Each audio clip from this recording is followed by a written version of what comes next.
há outro Deus como tu, ó Senhor. Quem é santo e majestoso como tu? Quem pode fazer os milagres e as maravilhas que fazes? Enfim, nós sabemos que Deus, na verdade, é a Trindade. Mas só que no Velho Testamento não aparece abertamente a questão de Jesus Cristo, por exemplo. Como é que a gente consegue entender isso à luz da palavra de Deus, a questão da Trindade no Velho Testamento? Olha, uma pergunta muito interessante. Realmente, a ênfase no Antigo Testamento é no único Deus em comparação com os deuses pagãos. Você não encontra muitas referências sobre a Trindade no Antigo Testamento, são bem poucas até, porque a revelação de Deus na Bíblia você percebe que ela é progressiva. Ou seja, Deus se revela como o único Deus verdadeiro no Antigo Testamento e se revela como um Deus triuno no Novo Testamento. No Evangelho de João, Cristo é apresentado como Deus no mais pleno sentido da palavra, e no livro de Atos, o Espírito Santo é apresentado como Deus no mais pleno sentido da palavra. Por que a revelação sobre Deus foi progressiva? Porque Deus não se revelou abertamente como um Deus triuno no Antigo Testamento. Eu gosto muito de uma explicação do um doutor pentecostal, o doutor Stanley Orton.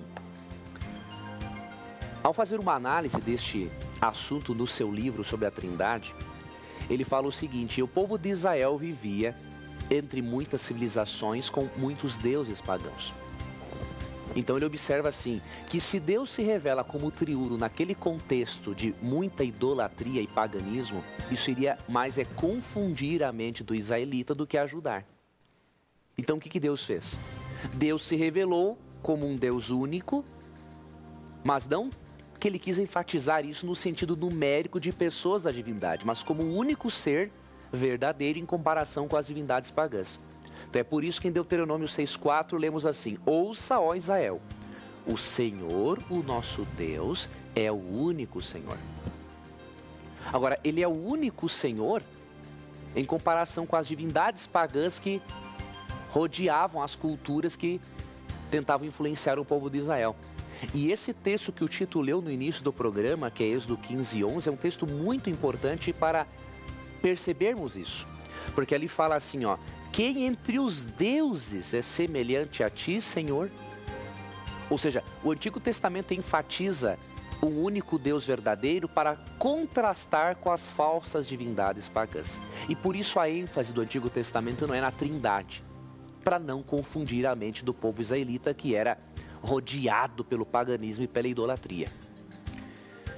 Entretanto, mesmo o Antigo Testamento não enfatizando a Trindade como o Novo Testamento, há referências a Jesus Cristo e ao Espírito Santo. E há referências plurais a Deus, que já são revelações interessantes. Por exemplo, em Gênesis 1:26, é dito o seguinte: então disse Deus, façamos o homem à nossa imagem, conforme a nossa semelhança. Perceba, Deus se apresenta de forma plural, ele utiliza o verbo fazer no plural, pronome nossa no plural, façamos o homem à nossa imagem. Alguns autores chegam a dizer que Deus aqui poderia estar falando com anjos, mas isso é um absurdo, porque nós não somos a imagem e semelhança de anjos, somos a imagem e semelhança de Deus. Então Deus está falando aqui, no mínimo, com mais uma pessoa divina, porque nós somos a imagem e semelhança de Deus.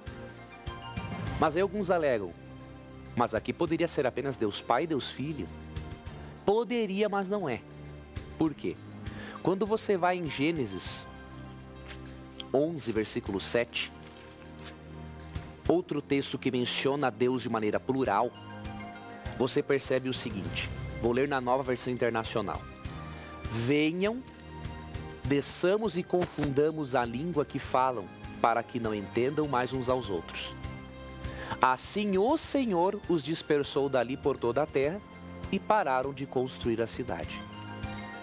Quando Deus dispersou o povo que estava construindo a Torre de Babel em sinal de rebelião a Deus, Deus falou com outras pessoas da divindade no seguinte: venham.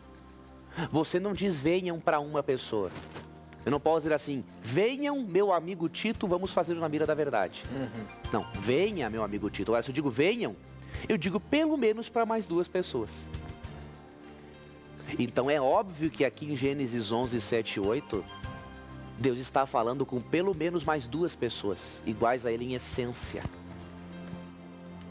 Agora, olha que interessante, nós percebemos também em Êxodo 3,14, mesmo não sendo direto, mas percebemos em Êxodo 3,14 que o Cristo divino já é claramente apresentado. Tem muitos textos sobre o Cristo divino no Antigo Testamento, mas eu vou ler esse e depois vou ler um sobre o Espírito Santo. Em Êxodo 3,14, Deus se identifica para Moisés da seguinte maneira. Disse Deus a Moisés, eu sou o que sou. Isto é que você dirá aos israelitas, eu sou, me enviou a vocês. O termo eu sou é um nome que Deus assumiu para si, um adjetivo, para descrever a sua eternidade, o seu ser absoluto. Eu sou o mesmo hoje, fui e serei. Quando você vai para João 8, 57, 58, você vê que este ser que falou aqui não foi Deus Pai. Sabia disso? Olha o que diz aqui João 8, 57 a 59. Disseram os judeus, você ainda não tem 50 anos e viu Abraão? Respondeu Jesus, eu lhes afirmo que antes de Abraão nascer, eu sou. Então eles apaiaram pedras para apedrejá-lo, mas Jesus escondeu-se e saiu do templo. Perceba que os judeus quiseram apedrejar a Cristo naquela época, porque ele se identificou como sendo o Deus eu sou do Antigo Testamento. O Deus absoluto, que é eterno. Então você percebe que em Gênesis há a pluralidade de Deus, e você percebe em Êxodo, aqui capítulo 13, em João 8, 57 a 59, que a divindade de Cristo é claramente destacada. A divindade de Cristo também é destacada em Isaías 9, 6. Ali falando de Cristo, Cristo é chamado de Deus forte, Pai da eternidade e Príncipe da paz. Então ali já era possível perceber que o Messias também era um ser divino e não era a mesma pessoa que o Pai. E sobre o Espírito Santo? Apesar de a ênfase, como falei no início, do Antigo Testamento não ser na Trindade, a Bíblia menciona algumas referências ao Espírito. Então, por exemplo, você vê no Salmo 51, Davi dizendo o seguinte, cria em mim, ó Deus, Salmo 51, 10 e 11, cria em mim, ó Deus, um coração puro e renova dentro de mim um espírito estável. Não me expulses da tua presença, nem retires de mim o teu Santo Espírito. Davi ora a Deus para que nunca o Espírito Santo se retire dele. E um outro texto sobre o Espírito Santo importantíssimo e que mostra a pessoalidade do Espírito Santo no Antigo Testamento é o de Isaías capítulo 63, versículo 10. Olha o que diz aqui. Apesar disso, eles se revoltaram e entristeceram o seu Espírito Santo. Por isso, ele se tornou inimigo deles e lutou pessoalmente contra eles.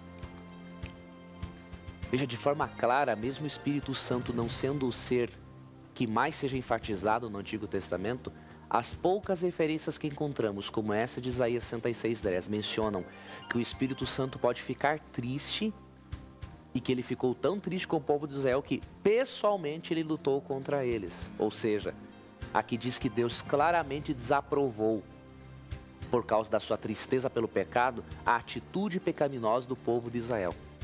E por isso o Espírito Santo é mencionado aqui como um ser pessoal.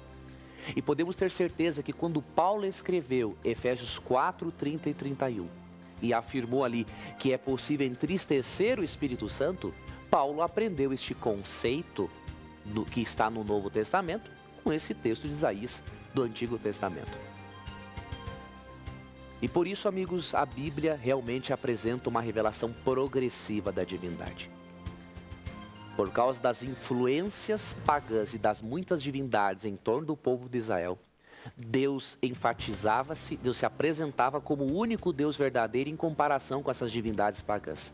Mas ao longo da Bíblia, Deus vai se revelando progressivamente no momento em que o ser humano vai podendo compreendê-lo melhor. E por isso não temos nenhuma dúvida de que Deus é o único Deus verdadeiro em relação a outros deuses, mas que esta divindade é composta por 3 pessoas distintas, coeternas, onipresentes, oniscientes. E essas 3 pessoas formam uma divindade.